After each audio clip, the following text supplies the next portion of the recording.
We have all heard the motivational quotes about mistakes. Mistakes are the portals of discovery. There are no mistakes or failures, only lessons. And yes, for the most part, making mistakes can be a way to learn, recalibrate, and to move forward with a different plan of action. But what if I told you that in the world of personal finance, mistakes can set you back years or even decades? And by avoiding these mistakes, you can set yourself up for a financially secure future for you and your loved ones. Eleanor Roosevelt put it best when she said, "Learn from the mistakes of others. You can't live long enough to make them all yourself." Life is so short, so why not try to avoid mistakes whenever possible? Now, I'm not saying that making mistakes in your personal finance journey means that you won't be able to reach your financial goals. In fact, no matter where you are in your journey, there are always ways to achieve financial freedom. But wouldn't it be an awesome feeling to know that you can reach your goals years and even decades sooner just by avoiding these costly mistakes? What's up, everyone? Welcome to the Journey of Finance, helping you level up in your personal finances. My name is Cedric, and if you're joining me here for the first time, we talk personal finance and investing to help you reach your financial destination. New videos weekly, so be sure to subscribe to the channel and hit the bell notification icon so that you don't miss out on any videos. And be sure to share this video with everyone you know to help them level up in their personal finance game. And don't forget to smash the like button. Now let's get right into the video.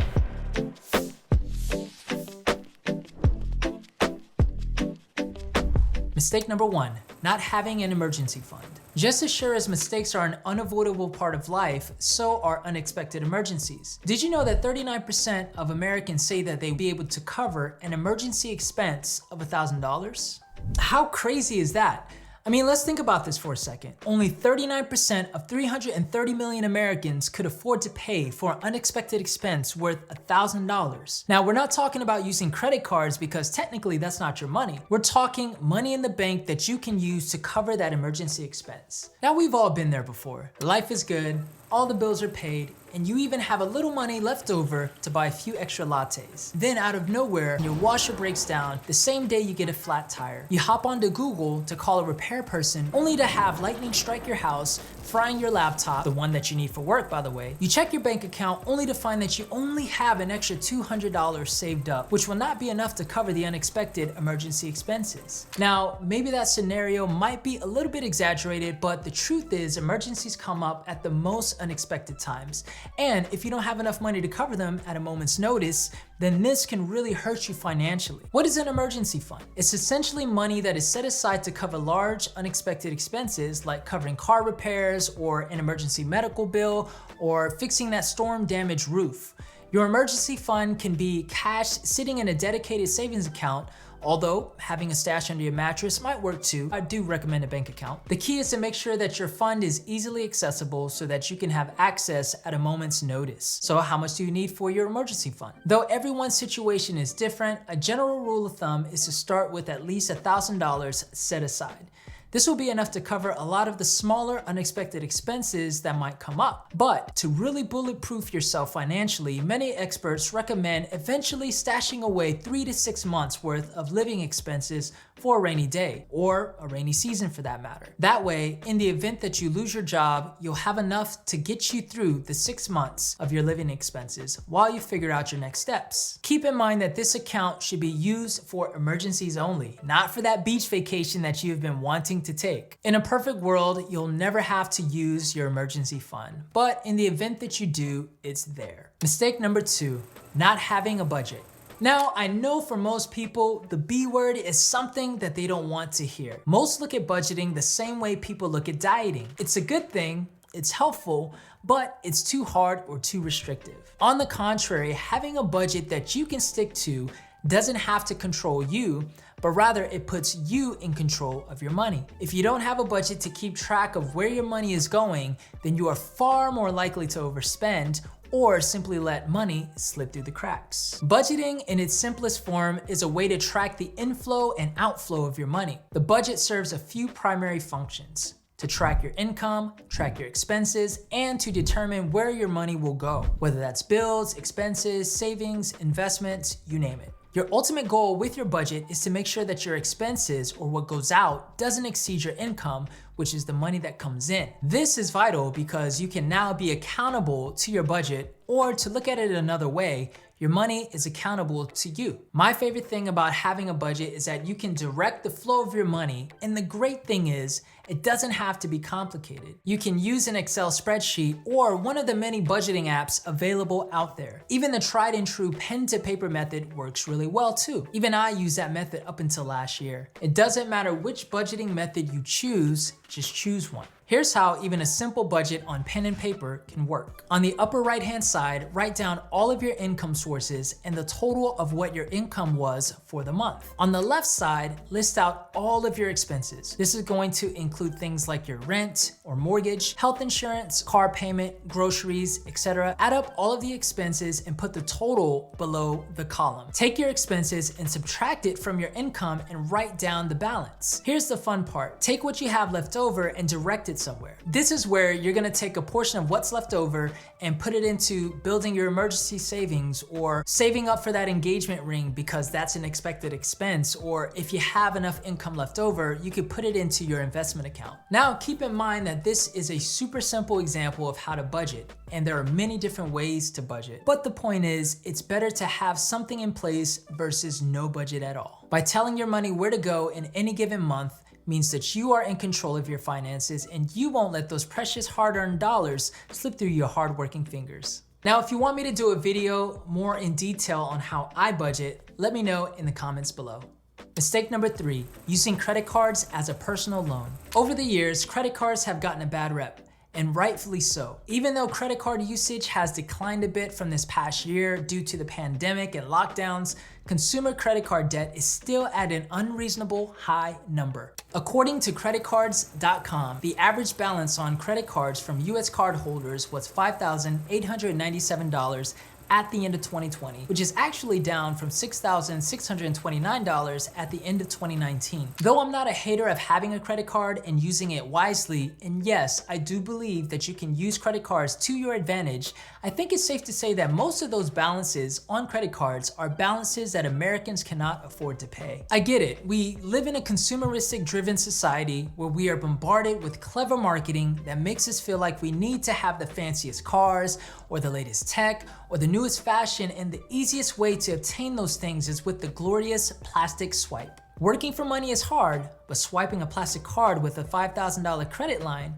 is easy. When you hand over that $100 bill to the cashier, it hurts much more than when you swipe your credit card and you don't even feel the difference. It's even easy to forget that you made that swipe in the first place. The problem with using credit cards in this way is that you are essentially borrowing money that you don't have at a cost. What is that cost? Is interest that accumulates daily. Instead of paying for that item at ticket price, you are paying for the item's price plus interest. Credit card debt has arguably the worst interest rates for consumers out of any other form of credit, like mortgages, car loans, and even personal loans. The interest is the silent killer because the longer you keep the balance, the more interest you will have to pay to the credit card company, and you still have to pay the balance of what you owe. I know how it feels to have the weight of credit card debt on your shoulders, especially when you have other bills to pay and you're trying to get ahead financially. It's a weight that I don't want any of you to bear, and it will keep you from achieving financial independence because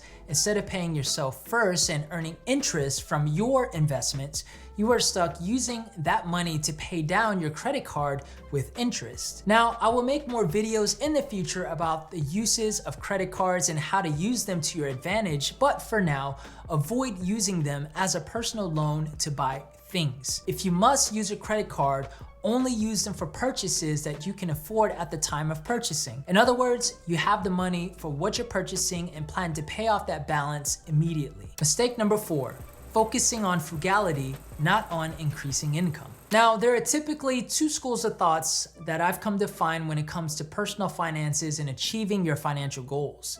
There's sort of this traditional way of thinking of living below your means by cutting out the daily Starbucks latte run. You have to make sure that you pinch every penny, and if it means that you only go shopping for clothes once a year and you have to survive off of ramen noodles for 5 years until you can get a pay raise, then you will eventually save your way to retirement. Now, I'm exaggerating a bit here, but you get my point. There's a certain mindset that you have to live very frugally in order to meet your goals, and in some cases, people don't have much of a choice but to work under this sort of financial restriction. But then there's another school of thought that has historically been preserved for the wealthiest among us, but with the prominence of the internet and Google, has become possible for the everyday person, and that is increasing your income. Here's what I mean.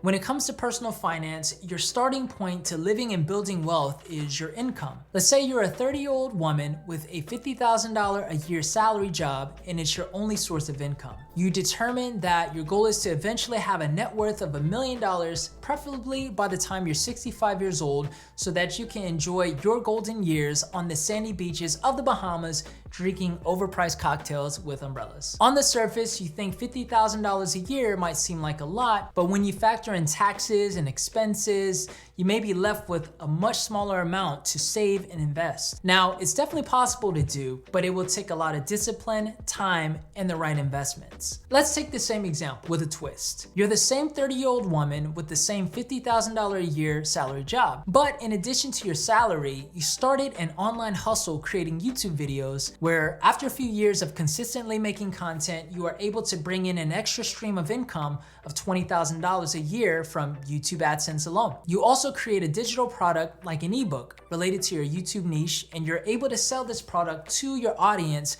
bringing in an extra $40,000 a year in sales. You now have 3 sources of income totaling $110,000 a year with the same standard of living. You have much more disposable income to help you reach your goals faster. Now, I realize this mistake carries a lot of nuance, and honestly, it may not even apply to everyone. I'm sure the neurosurgeon who loves her job isn't complaining about her salary and one stream of income, but even then, if she was smart, she would eventually invest a portion of her money into cash flowing assets or dividend paying stocks, which would give her an additional source of income. The point is, to rely on just one source of income can be extremely risky. And for many people, it means that they have to live frugally, cutting out every expense to keep within their means. By finding ways to increase your overall income, you can also have the flexibility to not only save and invest more, but you don't have to feel the burden of cutting out that extra latte or never taking a nice vacation. Mistake number 5,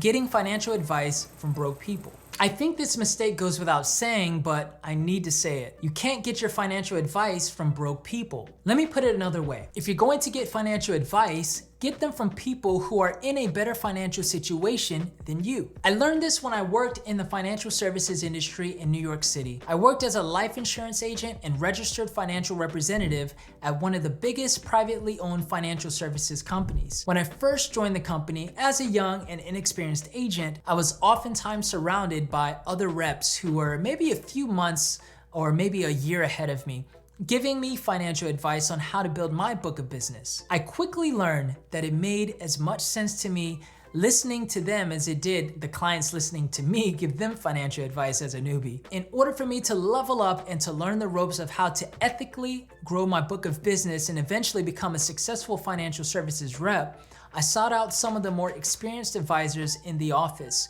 who had books of businesses worth millions of dollars. I asked them questions, went on client meetings, and I learned as much as I could from them. This helped me tremendously become a much better financial services rep and also to learn about what successful ones were doing. The same thing holds true for personal finance. I know Broke Bobby has the best intentions when he tries to give you advice, but you're much better off learning from those that are actually wealthy. How do they view their money? How do they view their time? What are their investment strategies? How do they acquire their wealth and continue to do so? This is by far one of the best ways to learn how to level up in your personal finance game. And if you don't know anyone, that's okay. I mean, there are other ways to get sound financial advice and mentorship. Books from trusted authors are priceless when it comes to learning about personal finance and building wealth. Also, let the internet be your best friend. You can find some great advice from different blogs and websites and YouTube channels that deal with personal finance,